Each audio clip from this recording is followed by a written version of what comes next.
Hi everyone, my name's Alex Chambers, and today we're going to be talking a little bit about turning your single subject proposal into a full-fledged dissertation. This is something that Dr. Liaupsin wanted me to cover because this is how I accomplished my own dissertation. As you can see by the PhD next to my name, it was quite successful. So let's walk through this step by step. So first we're going to talk about choosing your topic of study.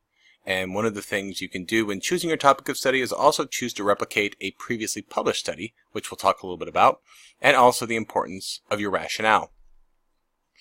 Next, you're going to want to seek approval from Dr. Liaupsin, making sure that your study fits single subject design, and also running it by your committee, starting with your advisor, to make sure that this is going to be a good fit for your dissertation proposal. And then we're going to talk about developing your proposal, which consists of the beginning chapters of your dissertation manuscript. We'll also talk about investigating the IRB requirements, particularly to the kind of participants you plan to use, and then scheduling your proposal and planning to conduct your research. So let's start by talking about choosing your topic of study. Alright, a great place to start when choosing your topic of study is reviewing the literature of a topic you're interested in and narrowing it down from there. One of the other things you can choose to do is replicate a previously published study, which is what I actually did for my dissertation. In your textbook, the one by David Gast, in Chapter 6, he talks a lot about the various types of replication and why replication is important. What I did for my manuscript and for my dissertation was what Gast refers to as a direct interest subject replication. Basically what I did was I took a previously published study, I used that study's methodology, sought the same dependent variables, used the same independent variables. The only difference was my participants. I used a different group of participants than the previous study did. The previous study looked at African American male college students with learning disabilities. I looked at Latino male college students with learning disabilities. So also what's going to be really important is your rationale. In other words, why are you researching this? And not just because you're interested, how is it going to contribute to the literature that's already been established? Hence why a clear review of literature in the beginning of your proposal is very important. One of the ways you can find suggestions for future research is actually looking in other studies. Typically at the end of other studies, particularly ones you're interested in, the authors will usually suggest for future research what other new topics, angles, participants, what needs to be done in the future. And this is a good place where you can start honing your rationale. So a rationale is going to be really important to you because also it's going to help you write a strong problem statement. This is the cornerstone to your introduction in that you have to state what the issue you are looking at is and how your research is going to contribute to that issue in the form of a solution or further evidence. Next, and this is really important, you're going to want to seek approval. First, you're going to want to make sure that your topic or what you're looking to study or looking to measure fits into a single subject design well, and that your research questions also fit a single subject design. I've TA'd this class with Dr. Liaupsin, and some students have great ideas for topics and what they want to research, not necessarily ones that fit single subject design well. So make sure that the topic you want fits the design of the study, particularly for this presentation, single subject design. Next, you want to make sure to start with your advisor and your committee and make sure to run it by them, explain to what you want to do, that you want to do a single subject design study, so on and so forth, and make sure your advisor and the other members of your committee are okay with it, that they think it's viable and actually acceptable and realistic for you to accomplish during your doctoral studies. And then you want to revise this proposal part as much as possible, and then keep discussing it with your committee members should they have any questions or any concerns about what you're going to do, to make sure they're 100% okay with it before you move on. But then what you also want to ask yourself the question, is it viable and realistic for me to do this? Now remember, you are a doc student, you do not have the manpower of some larger research studies, so Making sure that it's within your abilities, should you have family responsibilities or employment responsibilities. Thinking broadly of the scope of this research to think if it's something that you can actually accomplish. One of the ways you can get some financial support actually is by going to the Graduate and Professional Student Council website here. They do offer research grants upwards of $2,000 that you can apply for. So when you're planning to do your research for your dissertation, you can apply for this grant and get a little financial support for things like transportation, materials, compensating participants. If you go to this website particularly, they will tell you what you can and cannot use the money for. Let's talk a little bit about developing your proposal specifically. Your proposal typically consists of the first 3 chapters of your dissertation. These are your introduction, a review of literature, and a methodology. Now, if you're replicating, you're going to replicate the methodology from that study. Now let's look at the introduction really quickly here. This is where your problem statement, again, what the issue you're looking at is and how your research is going to contribute that in the way of a solution or further evidence, further data to support a theory, so on and so forth. You know, your problem statement should be about a paragraph and very clear and based on the rationale that we talked about previously. So that's going to be your introduction. The second chapter is going to be your literature, your review of literature. Specifically what previous literature is shown and how it connects to your introduction and what you want to study. And then the third part is going to be the methodology.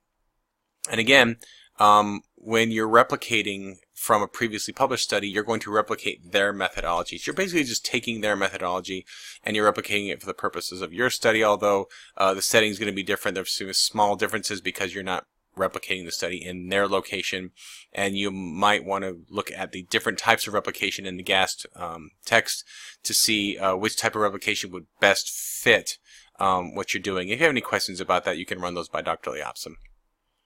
But also, at the same time, your proposal making sure that it's going to satisfy the requirements for a single subject design class, making sure that's also going to do that. Let's talk a little bit about the IRB requirements. The IRB, or the Internal Review Board, is the board here at the University of Arizona that reviews all research from all colleges to make sure it is done ethically, that it follows certain ethical standards. Now, the reason why we have these ethical standards is because in the past, some research was done a little ethically loose, you might want to say. So in order to make sure that doesn't happen like it had in the past, they have the Human Subjects Protection Program, which basically makes sure that participants in research are not put in harm's way. If you might be asking yourself the question, what kind of harm's way could they be put in? Do a Google search of Philip Zimbardo.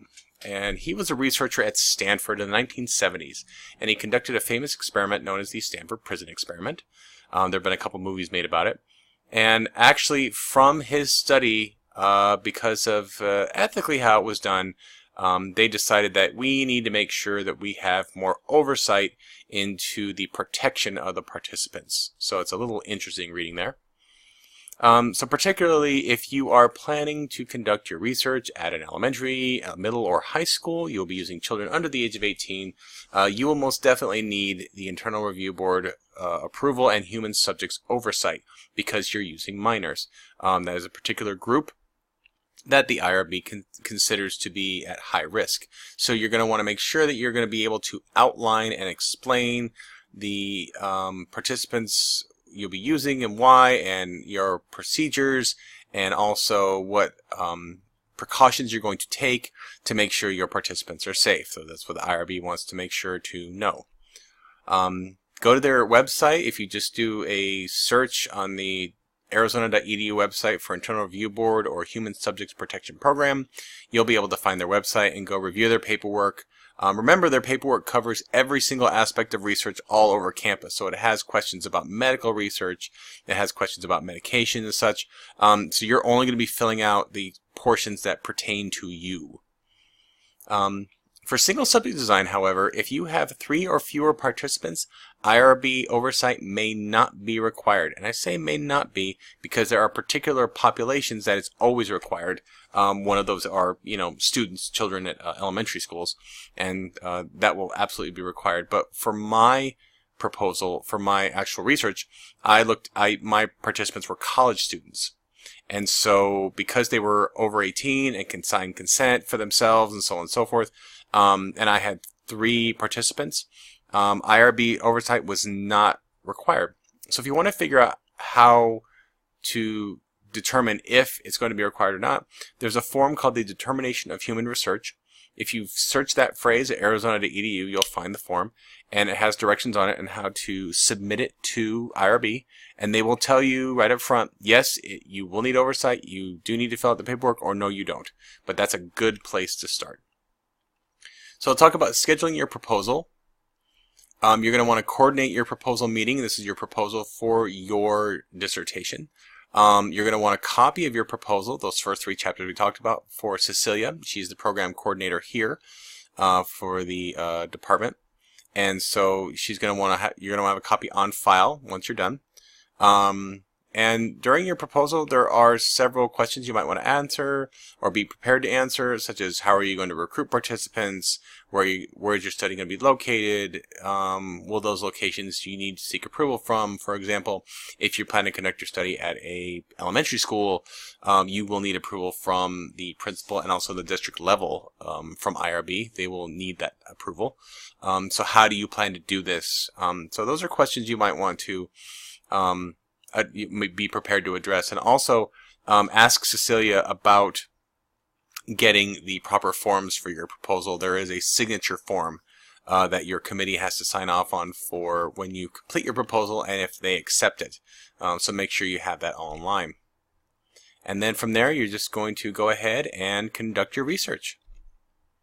So this has been how to take your single subject proposal and turn it into your actual dissertation. If you have any questions, make sure to run them by Dr. Liaupsin.